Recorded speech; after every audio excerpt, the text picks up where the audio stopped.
inflation levels. Oh, with a high cost of gas, food, utilities, and other necessities, we have done several stories lately on people having a difficult time making ends meet.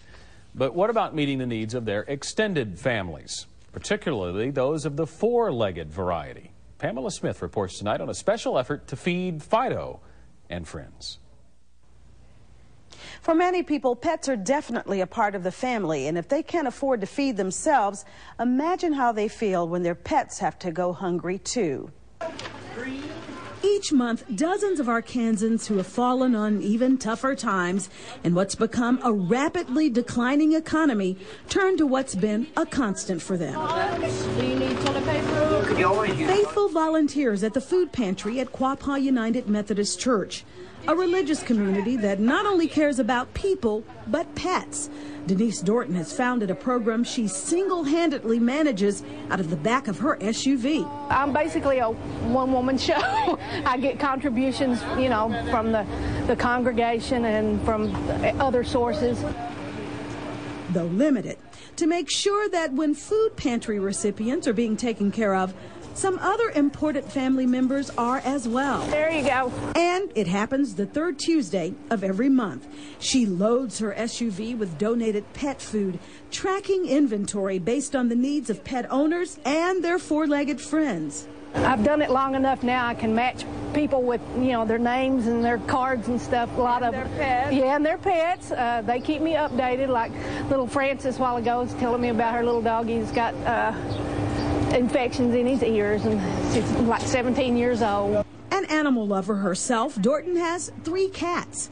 The inspiration for her pet food ministry came 2 years ago after witnessing the suffering of Hurricane Katrina victims, the people left behind, and the pets who were separated from their human families. To watch those people who even stayed behind because they couldn't take their pets, it just touched me so. Now she's reaching out, touching hundreds of others. 376 households signed up, and she's seeing an increase each month, 10 to 15 new families requesting help. It is very helpful, not only to me, but to the cat and dog, because they give out some pet food. After all, their little tummies get hungry too. But it has carried me through lots of bad situations. When things are good, I don't come. But that's not always the case. I really relate to people who have hard times and, you know, have to make that decision between, do I feed myself or do I feed my pet? If I'm eating, I want them to eat too. That's the way it supposed to go. Oh, I've been coming up with for a long time, and I surely appreciate them too. Because, you know, I've been disabled for quite a while. Dorton's doing a Good Samaritan's work. Little Rock Animal Services runs a state-of-the-art facility housing hundreds of stray dogs and cats. And though not often, sometimes a drop-off point when pet owners reach a breaking point.